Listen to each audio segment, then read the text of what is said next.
Today we're here for another exciting reading vlog. At least I think it's exciting. But I have several authors on my TBR that I have like multiple books of and that I want to read like every book of, but I just have not read the books yet for whatever reason. They intimidate me, and I thought it'd be fun to do kind of like a vlog series. Maybe, I don't know if it's gonna turn into a series, we'll see. Kind of just a vlog reading 3 books from any author that I'm just intimidated by. I preferably haven't read from. I might one day make an assaultment that I have technically read a book by that author before, but like right now it's sticking to an author I haven't read. And today that is Ms. R.F. Kuang. I've been interested into popular ever since it was released, and every single time she releases a new book, I'm here, I'm hyped, but also extremely intimidating because her books definitely tend to lean a tad bit literary. They're not fully, but they lean kind of that direction and are like very intimidating. These two especially are intimidating high adult fantasies. But because 2024 for me is also the year of not letting books intimidate me anymore, this was a perfect start to this project. I'll be reading 3 of Kuang books within this video, starting off with Babel. Then I also, of course, read Yellowface by Kuang, which is her latest release. And then lastly, I ended off with The Popular, which is of Kuang's debut novel. To see my thoughts, you'll have to keep watching. So let's do that.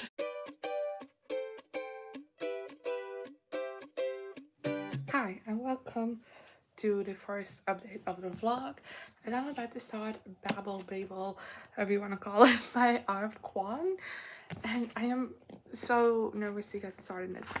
Don't let the bookmark fool you, I have not actually started this yet. God, this is probably one of the most intimidating books on my TBR, but I have genuinely been desperate to read it because everyone and the mothers love this book and it seems like right up my alley. So yeah, it's happening. Hi, so I am 90 pages into Babel, whatever. The book is split up into like 5 parts, so I thought it'd be interesting to update you at the end of each part. So I finished part 1, just 90 pages in, as I said just now. I'm really liking it so far, especially kind of the discussions on language. I think are so interesting, and like I don't know anything about this stuff, but I like learning, and there's a lot of history infused into this, and I generally can tell what's real and what's not because everything just feels so natural and well researched, and I don't know, and it's also reading much quicker than I was expecting. Like I've been so scared to read this book because I thought it would be very dense, and that's not the experience I'm having. Like yes, you need to have your head in the game because there's a lot of information being dumped on you every single second, but I'm actually really liking this, and I'm also liking kind of like the fantasy elements, which is so far not a big part at all, and from what I know about this book, it's not gonna be a big part at all either. But there is this silver within this world that is magical, and language also has to do with how that silver and the magic works, and I think like the little explanations and glimpses behind that magic that we've gotten are really interesting, and I'm very excited to hopefully like learn more about the chapter book, which I'm assuming there will be, even if that's not like the main focus of the book. And yeah, I'm surprisingly loving this already for having been scared to read this for so long. So that's that. The only thing that I kind of have is that currently at this point, which makes sense because I do think this part is all like set up, you know, that I just read, I have a hard time kind of like figuring out what the plot is because like the synopsis on the back doesn't tell me anything, and I realized starting this book that most people when they talk about this book don't actually give a synopsis for it. So I don't know what this is about, like the story of it, you know. I know the themes of it because that's very widely discussed, but like the story of it, no clue. I don't know what it's gonna do, and just with this first part I also just like have no clue about it because like I said, I do think this first part was like, mostly introductory. So yeah, but I am really liking it so far. Hi, okay. I don't know how many pages I am in, let me check. I am currently 323 pages into Babel by R.F. Kuang, and that means I finished part 3. So I didn't do an update for part 2. Well, in fact I did, but I just had a hard time explaining how I felt about it, so I tried again, still couldn't do it, and therefore decided it would be better to wait until I finished also part 3. And I'm so glad I did, because I feel like I'm at such a big turning point for the plot in this book that I feel like this is a good moment to wrap up my thoughts so far, you know? And as this book is phenomenal, which like no surprise to anyone because everybody loves this book, but it's so good. Oh my god. I feel like why I was struggling to describe my thoughts on part 2 is that it's still very much set up, if that makes sense. Like it's a massive book, and I feel like now we're getting into like this is I feel like I've reached a turning point at this point, like a massive turning point that's gonna change everything we've known so far. And I struggled with part 2 because even though like things were happening, definitely a lot was happening, I was very engaged by the story. I feel I don't know, I struggled to see where we were going. At this point, I feel like I know where we're going. I don't know I don't know the details, but like I know the plan. You know what I mean? I'm all over the place, but reeling from the way part 3 ended because, oh my god. Anyway, part 2, the thing that I really enjoyed is how much we get discussions around translations. And on the back, like the tagline is, an act of translation is always an act of betrayal. And in part 2 there's like a scene where we really get into that quote and like delve into things like that, and I think that was so interesting. And we also kind of get more explanations as to how the magic works, because the magic system is based around silver in this world has a magical element to it, and it can be activated by using words, by using translations, by basically using the minor differences between two words in different languages, you know? That's how the magic system works. So language and how it works and what it comes from is a massive part of this book, because that's also the field of study of our main characters, but also because that's how the magic works. And I thought all of that was really interesting, and I love the explanations we get, and I can understand how for some people that just feels very dense to read, because it is a lot of info in like small, like in a paragraph. Like it's a lot. I understand how for a lot of people that's like dense and difficult to read, but I really love that part of the book. I just think it's so interesting and I love learning about it, and it's so clear that our Kuang has such an understanding of her world as well as all of these languages because of her world, and she infuses so much history of this silver, where like how this magic has influenced like world events, because it is very much rooted in like real history and real colonizing, and but it has this extra element of the magic turn put into it, and I think all of that is crafted so brilliantly. And then in part 3 we kind of see our main character kind of start to question things more in a sense, and her things getting more difficult because he has been throughout the entire book kind of been questioning some things about how Britain uses the silver to further their own advances, but not really. Like they're using, for example, they're using the Chinese language to make the things stronger, but like they're not like exporting silver to China, if that makes sense.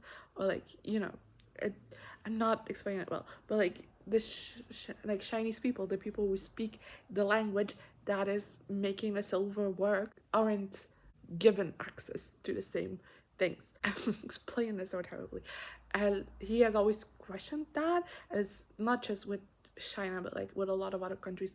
But Robin, our main character, is half Chinese, and he grew up in China for like his very early childhood, so there's mainly ties to China in this book, and he's always kind of felt the discrepancies in that a little bit, but we've gotten to a point in the book where he was just like questioning everything and so many things about how Babel works and how the British are profiting off of it and stuff like that. And again, we've reached a turning point in that at the end of book 3 where, not spoiling anything, where things just blow up in a way. And I'm very, very excited to read part 4 and 5 and see where that's gonna go. Hi, so I finished Babel by Kuang. Actually finished this a couple of days ago, but I've been busy, so I thought I'd give you an update right now. This ended up being a 5-star to surprise to absolutely no one. The second half of this book, I didn't update you while reading.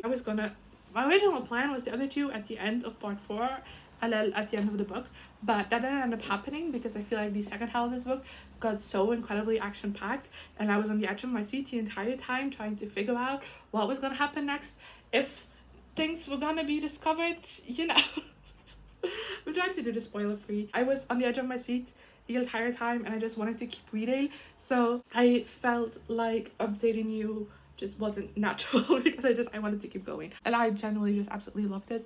I think I have managed to talk about everything that there is to talk about. I thought it was such a well-crafted story, and I understand some of the criticisms of it, I do, but I didn't have those problems while reading it, so there's that. I really love the characters. Also, something, I didn't cry during this, which I feel like I'm actually proud of myself for it, because I've seen, like, everyone I've seen read this that also love this.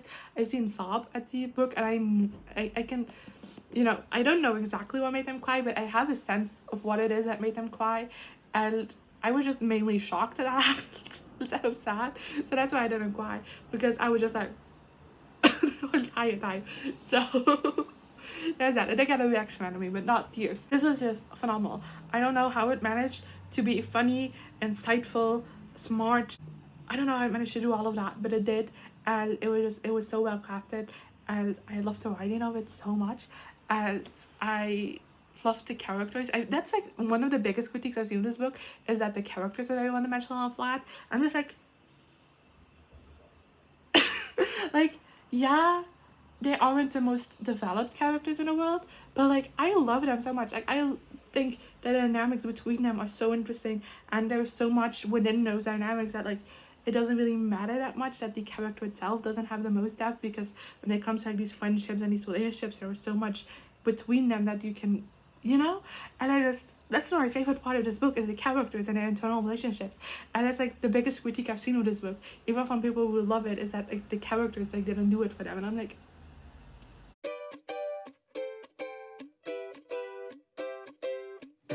hi. So I finished Yellowface. I started and finished it, and I didn't talk to you about it. I am sorry. But honestly, I was kind of planning on having a little break between Babel and Yellowface, but that didn't end up happening because I just wanted to read it so badly. So I just did, and I thought I was planning on updating you like somewhere while reading the book, but I just was so captivating reading it, and I just wanted to read it, and I also just felt like I couldn't really wrap my head around my thoughts until like for most of the book, and then once I finished it I kind of like let it happen. So that's why you didn't get an in-between update. Yellowface, I really liked. I give this 1 out of 5 stars. I didn't love it, but as I said, it was a very captivating read. My main character June is extremely unlikable, oh my god, and usually a protagonist that's insufferable, I would kind of drag my feet on reading a book, but I feel like I've quite did a great job at kind of still making me really invested in this character despite absolutely hating her guts. And I really wanted to keep reading. The only issue I kind of ended up having with this book is that the ending felt a bit abrupt to me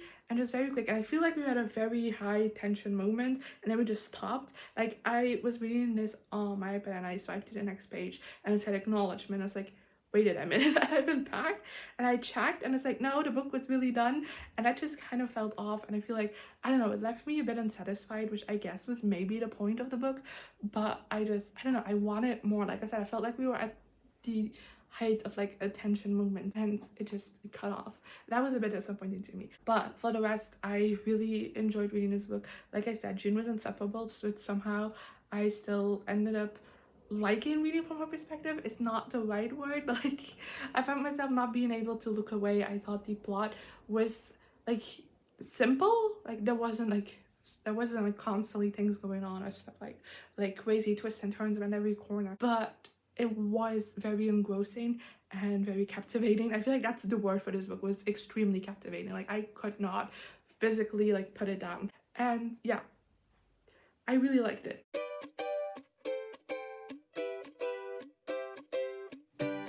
So I'm here to say that I'm gonna be starting the Poppy Web of Kuang. I don't know why I'm doing this before I even read anything, but I thought I'd give an update and I'm starting it. I don't know much about this. I know it's like military fantasy and it's based on, I believe, Chinese history, and I don't want to know that much more about it. I know it's very well hyped. It's also supposed to be very brutal, so I'm hoping for the best. I just checked. This book is split into 3 parts. I think I'm gonna update you after each part. I think that'd be the best choice. Hi, so I finished the first part of the Poppy War by Kuang. I have to say, I knew I didn't really know what this book was about, and I so far still don't really know exactly the direction we are going to go in. I told you earlier before I started this, kind of like all I knew about it, and I've been debating reading the back because there's quite a lot on here since starting it to kind of understand maybe what direction we're going in. But I have to say, when I read Babel, the back said nothing. Like, I read the back, it didn't really mean much. So throughout the entire book, I was kind of like lost as to where we were going until we got there, if that makes sense. And I'm kind of enjoying the journey with the Poppy War as well, because I really love that in Babel. But so far, I mean, only one part in, which is quite a chunk because that's 215 pages, so it's not to be underestimated. But I kind of have the sense that what we just did is just an introduction to what the story is actually going to be, in a way, if that makes sense. So that is me very intrigued to keep reading and just like not read the back and try and figure things out for myself. I think that's gonna be fun. It was with Babel. So yeah, so far this first part has been very interesting. We are at school, at a military school kind of, and our main character, whose name is Rin, is kind of from a poor town, and she wasn't really like predicted to be able to go to these schools because she actually like never really studied for it. She wasn't, you know, like very highly educated, but her foster family actually wanted to marry her off. So she was like, okay, the only way to get out of here is to get into one of the academies. So she took the test and actually got entrance to like the biggest academy, which is like the military one. And so far we've like followed her schooling, let's say, and it's so interesting. It's taken such a different turn from what I expected. Like, we've learned a lot of the history of this fantasy world so far, the setting that we're in, and we're following very smart characters, like, obviously, but like we're following because, you know, the setup, you have to take like this test, and like not many people do it. Like, not many people like even make it into like an academy, like score high enough to make an academy, and then like the military is the highest one, so you need like the best score for it. So we're following very smart characters, even like side characters, and I think that makes just like an interesting read. And yeah, so far it's been like I said, it's taken a different turn than I expected. We've gotten in these last couple of pages gotten very spiritual, because in this world magic is kind of like forgotten about. It's kind of like this stories from once upon a time kind of feel more like folk tales rather than like real actual historical events. But there's magic in this world, spoiler alert. And so far, like, kind of discovering that a little bit and trying to say this without spoilers, but kind of like in discovering that it's gotten very spiritual, which I wasn't expecting. I'm liking the way that it's done. Like, it's nothing against the book, but it's just not the expectation I had for the series, because I feel like that's just like nothing anyone has ever talked about with the series.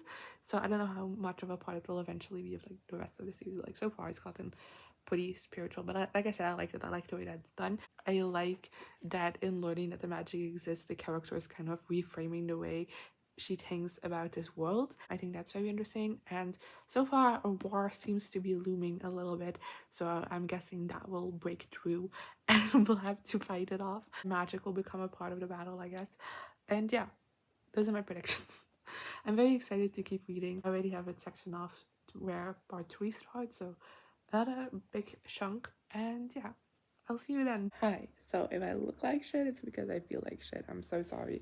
But I've been reading the Poppy War some part today, and I have finished part 2. In the second part, we kind of enter the war aspect of the title. You know, we leave the military school, we join the military, there's war going on, and I wasn't as engaged with the second part as I was with the first part. Like, it wasn't bad. I did still have a good time reading it, and I do still think it's really well written and everything, but it just wasn't as captivating to me as the first part were. We also get a different cast of side characters for the second part, and I just did not really get attached to them as much as I did the side characters in the first part, so that's also like a bummer. And I do also think Win became a little bit obnoxious at parts in the second part, just because at times it felt like she was just thinking about herself and not about anything else. And we're in the middle of war, and I'm like, this is not a time to be thinking about yourself, you know? And